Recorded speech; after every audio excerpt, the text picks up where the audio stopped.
कोई भी master plan एक पॉपुलेशन प्रोजेक्शन के आधार पर बनाया जाता है और पटना मास्टर प्लान में 2031 में पॉपुलेशन का प्रोजेक्शन 60 लाख का किया गया है, जिसमें शहरी क्षेत्रों की जनसंख्या 81% उस समय हो जाएगी और ग्रामीण क्षेत्रों की जनसंख्या मात्र 19% रहेगी। पटना मास्टर प्लान 2031 अक्टूबर 2016 में अधिसूचित हुआ था। इसमें कुल 13 प्रखंड एवं 7 नगर निकायों का क्षेत्र शामिल है। पटना महानगर क्षेत्र का कुल क्षेत्रफल 1167 वर्ग किलोमीटर है। इस प्लान में लैंड यूज़ क्लासिफिकेशन की बात कही गई है। विभिन्न प्रकार के जो जोन्स इसमें क्लासिफाई किए गए हैं, उसमें residential zones, industrial zones, commercial zones, public and semi public lands का प्रावधान किया गया है। पटना मास्टर प्लान में रोड नेटवर्क एक ग्रिड पैटर्न के आधार पर है, जिसमें 80 metre, 60 metre, 45 metre, 36 metre, 30 metre, 27 metre, 24 metre, 18 metre एवं 12 मीटर चौड़ी सड़कें बनाने का प्रावधान रखा गया है। इस मास्टर प्लान में सड़क के दोनों ओर पैदल पथ बनाए जाने की योजना है। सड़क के दोनों ओर पेड़ पौधे लगाए जाएंगे ताकि वातावरण सुरक्षित रहे। इन सड़कों के नीचे आधुनिक तकनीक द्वारा अंडरग्राउंड केबलिंग डाली जाएगी और अत्याधुनिक ड्रेनेज सिस्टम बनाया जाएगा। मास्टर प्लान में प्रस्तावित सड़कों तथा इससे संबंधित सुविधाओं का समावेश पथ निर्माण विभाग के माध्यम से कराया जा सकता है। पथ निर्माण विभाग इस मास्टर प्लान में कई पथों की परिकल्पना की गई है जो नए बनने हैं। कई ऐसे पथ हैं जो पूर्व से अवस्थित है, उनका चौड़ीकरण किया जाना है। पटना मास्टर प्लान 2031 में 80 मीटर चौड़ाई का सेंट्रल स्पाइन रोड प्रस्तावित है, जिसका निर्माण पथ निर्माण विभाग द्वारा किया जाएगा। इसी प्रकार 11 पथ ऐसे हैं करीब 400 किलोमीटर लंबाई के, जिनकी चौड़ाई 60 मीटर होगी। उनका निर्माण भी पथ निर्माण विभाग द्वारा किया जाना है। इन पथों के माध्यम से संपूर्ण पटना मेट्रोपॉलिटन एरिया में आवागमन सुगम हो सकेगा। पटना मास्टर प्लान को कार्यान्वित करने, विशेषकर सड़कों के अलाइनमेंट की जमीनी हकीकत की जानकारी के लिए ड्रोन वीडियोग्राफी कराया गया है। प्रस्तावित 80 मीटर एवं 60 मीटर चौड़ी सड़कों के इंटरसेक्शन पॉइंट्स तथा अन्य महत्वपूर्ण स्थलों की वर्तमान और प्रस्तावित स्थिति निम्न प्रकार है। यह स्थान मुसौला दानापुर है, जो एम्स के बहुत नजदीक है। यहाँ 80 मीटर चौड़ी सड़क बनाने का प्रावधान है। यह सड़क नगवा, एम्स, नत्थुपुर, सिमली, मुरारपुर होते हुए सबलपुर तक जाएगी। इस जगह का नाम आनंदपुर बिहटा है। यहाँ 60 मीटर चौड़ी सड़क प्रस्तावित है। यह सड़क बंका घाट से शुरू होकर गंगा घाट, लोदीपुर, मनेर दरगाह, हसनचक होते हुए कटेसर तक जाएगी। इस जगह का नाम सबलपुर है।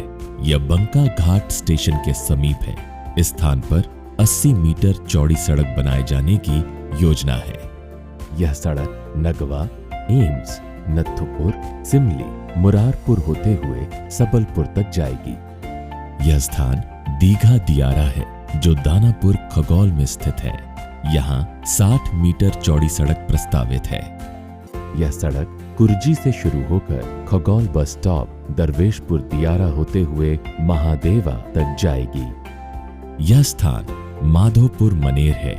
यहाँ 80 मीटर चौड़ी सड़क बनाने का प्रावधान है। यह सड़क नगवा, एम्स, नत्थुपुर, सिमली, मुरारपुर होते हुए सबलपुर तक जाएगी। इस स्थान का नाम सोनारू फतूहा है। यहाँ 60 मीटर चौड़ी सड़क प्रस्तावित है। यह सड़क रसूलपुर कुर्था से शुरू होकर सोनारू, सीरमपुर होते हुए हसनपुर तक जाएगी। इस स्थान का नाम नत्थुपुर है, जो फुलवारी शरीफ में स्थित है। यहाँ 80 मीटर चौड़ी सड़क बनाने का प्रावधान है। यह सड़क नगवा, एम्स, नत्थुपुर, सिमली, मुरारपुर होते हुए सबलपुर तक जाएगी। पटना गया रोड पर एक आधुनिक अंतरराज्यीय बस अड्डे का निर्माण किया जा रहा है। इस बस अड्डे को भविष्य में मेट्रो रेल से जोड़ना भी प्रस्तावित है। पटना मेट्रो रेल एक बहुत ही महत्वाकांक्षी योजना है। पटना मेट्रो प्रथम चरण में दानापुर छावनी से शुरू होकर शताब्दी स्मारक, राजा बाजार, राजभवन, पटना जंक्शन होते हुए बाईपास तक जाएगी। इसके अलावा दीघा से शुरू होकर IIT पटना होते हुए शिवपुरी तक जाएगी और डाक बंगला से शुरू होकर गांधी मैदान, PMCH, राजेंद्र नगर, महात्मा गांधी सेतु होते हुए ISBT तक जाएगी। इन सड़कों और मेट्रो रेल बनने के बाद शहर का पब्लिक ट्रांसपोर्ट सिस्टम विश्व स्तरीय बन जाएगा और इस क्षेत्र का यातायात काफी सुगम हो जाएगा। पटना मास्टर प्लान में प्रस्तावित सड़कों का निर्माण पटना महानगर क्षेत्र में प्रस्तावित टाउनशिप डेवलपमेंट एवं आधारभूत संरचनाओं के सुनियोजित विकास में सहायक होगा। भविष्य में इसमें 5 टाउनशिप्स को बसाने का भी प्रावधान है, जो कि बिहटा, नौबतपुर, फतुहा, पुनपुन और खुशरूपुर रहेंगे। इन सभी सैटेलाइट टाउन में विश्व स्तरीय आवासीय परिसर और व्यावसायिक केंद्र बनाने की योजना है, जिसके बाद इन क्षेत्रों में औद्योगिक और सेवा क्षेत्र का विकास हो सकेगा और पटना शहर पर जनसंख्या का दबाव कम हो सकेगा। पटना मास्टर प्लान को कार्यान्वित करने के लिए संबंधित विभागों एवं संस्थानों के साथ समन्वय स्थापित किया जा रहा है। इसके अंतर्गत एरिया डेवलपमेंट स्कीम एवं जोनल डेवलपमेंट प्लान तैयार करने की योजना नगर विकास एवं आवास विभाग द्वारा लाई जा रही है। मास्टर प्लान क्षेत्र के नए क्षेत्रों के विकास के लिए एरिया डेवलपमेंट स्कीम्स का कॉन्सेप्ट लाया गया है। एरिया डेवलपमेंट स्कीम्स देश के विभिन्न राज्यों में टाउन प्लानिंग स्कीम्स के रूप में भी जाना गया है। यह ऐसी योजना है जिसमें कि बिना भूमि के अधिग्रहण किए हुए वहाँ के जो भूमि के मालिक हैं उनसे वार्ता कर, उनका कोऑपरेशन लेकर और विन विन सिचुएशन इस तरह से लिया जाता है कि जो भूमि मालिक हैं उन्हें ओरिजिनल ज़मीन से कम भूमि मिलती है, परंतु सारे इंफ्रास्ट्रक्चर के साथ, सारी आधारभूत संरचनाओं के साथ वो मिलती है, जिससे उनके ज़मीन का वैल्यू कई गुना बढ़ जाता है और नए क्षेत्रों का पूर्ण रूप से विकास भी हो जाता है। इस मास्टर प्लान को योजनाबद्ध तरीके से क्रियान्वित करने के लिए 15 जोन्स में बांटा गया है और प्रत्येक जोन को विकसित करने के लिए जोनल डेवलपमेंट प्लान बनाया जा रहा है। जोनल डेवलपमेंट प्लान से जितने जोन हैं उनको डिटेल प्लानिंग किया जा सकेगा और कौन सुविधा, कौन पब्लिक यूटिलिटी किस जगह दिया जाए और डिटेल के रूप में किस तरह से प्लानिंग किया जाए, उसका वो कॉन्सेप्ट उससे निकल पाएगा। पटना मास्टर प्लान को 3 चरणों में लागू करने की योजना है। प्रथम चरण वर्ष 2021 तक का होगा, जिसमें 318 वर्ग किलोमीटर क्षेत्र को विकसित करने की योजना है। द्वितीय चरण वर्ष 2021 से 2026 तक का होगा, जिसमें 238 वर्ग किलोमीटर क्षेत्र को विकसित करने की योजना है और तृतीय चरण वर्ष 2026 से 2031 तक का होगा, जिसमें 611 वर्ग किलोमीटर क्षेत्र को विकसित करने का प्रावधान रखा गया है। पटना स्मार्ट सिटी और पटना मास्टर प्लान को एक समेकित रूप से हम आगे ले जाना चाह रहे हैं ताकि पटना वासियों को भविष्य में best services, best public services मुहैया हो सके। ये सब काम एक प्लानिंग के तहत हम कोऑपरेशन लेकर के करेंगे तो हम समझते हैं कि हमारा काम सीमित साधनों में भी अच्छा से अच्छा बन सकता है।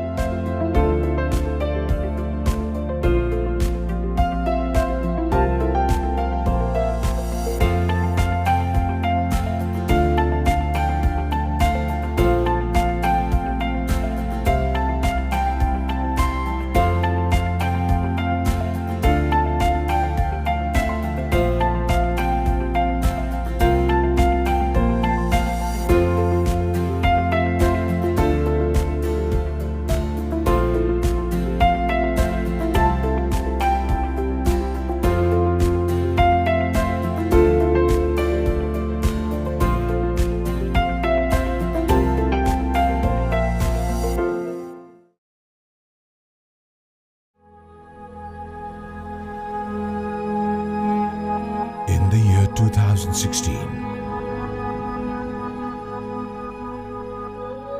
the state of Bihar witnessed the worst man-made disaster. all-time flood in the recorded history. Millions of people have been affected.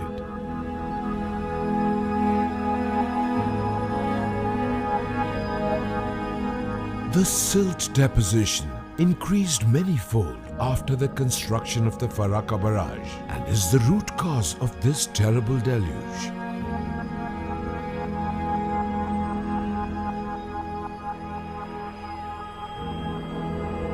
The bed level of the river Ganges has undergone a drastic change.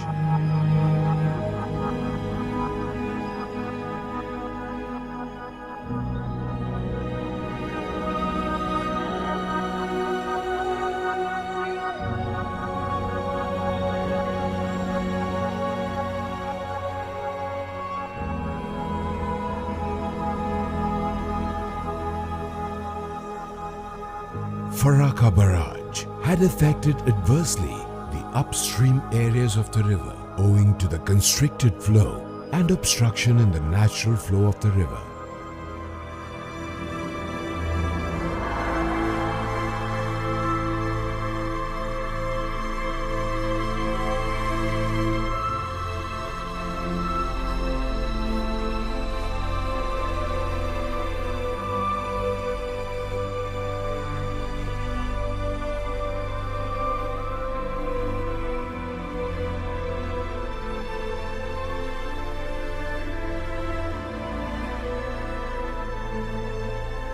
The construction of the barrage does not allow flow of the river, that is, passage of discharge at full pace naturally, resulting in siltation in upstream of barrage. There has been significant rise in the level of the riverbed, which in turn has reduced the water carrying capacity of the river.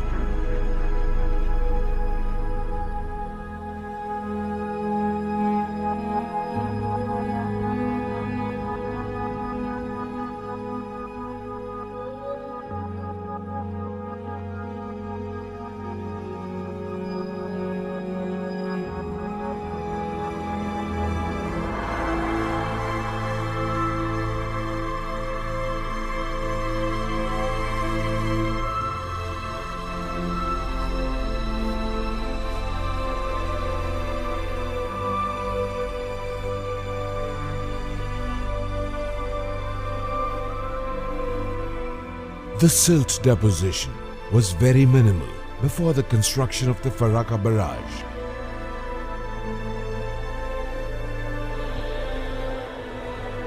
Owing to silt deposition in upstream of Farakka barrage, the water level in the Ganges is increasing continuously. The river starts overflowing even when the discharge is less. The heavy water discharge leads to floods, owing to which the riverside areas and its people have to endure the debilitating outcomes.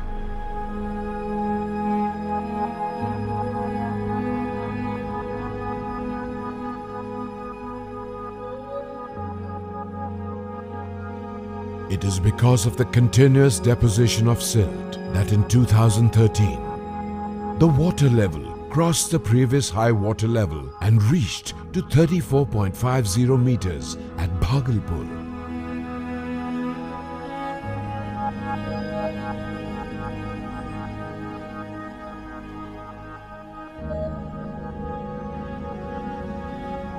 On 21st August 2016, the highest water level at Gandhighat near Patna crossed the previous record mark of 50.27 meters, which was in 1994, and the new highest water level, 50.52 meters, was recorded.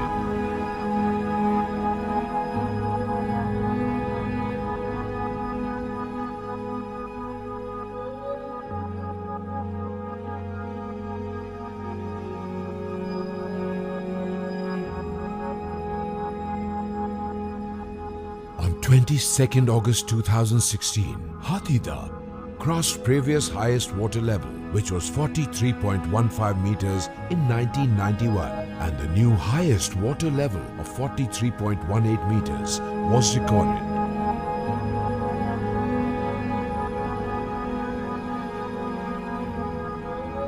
On 26 August 2016, the water level at Bhagalpur crossed the previous highest water level, which was 34.50 meters in 2013, and the new highest water level of 34.71 meters was recorded.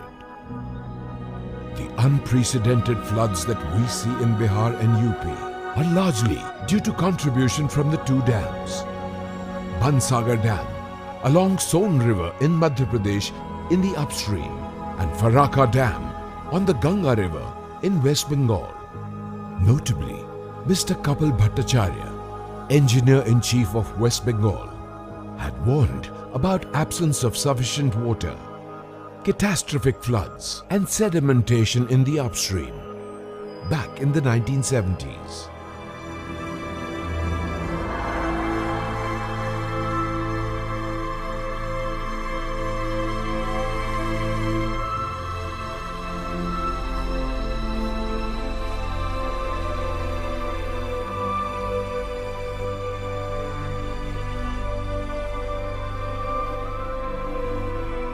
It is clear that the mismanagement at Bansagar Dam and the drainage congestion and siltation in Ganga created by the Farakka Dam have together created an unavoidable flood disaster in Bihar.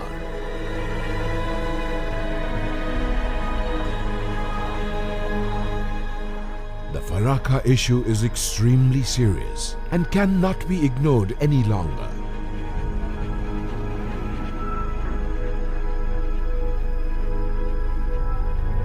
There is an urgent need to institute an independent review of the Farakka barrage, its costs, benefits, and impacts in the upstream and downstream of the Ganges. The review must look into all options, including operational and structural decommissioning of the barrage.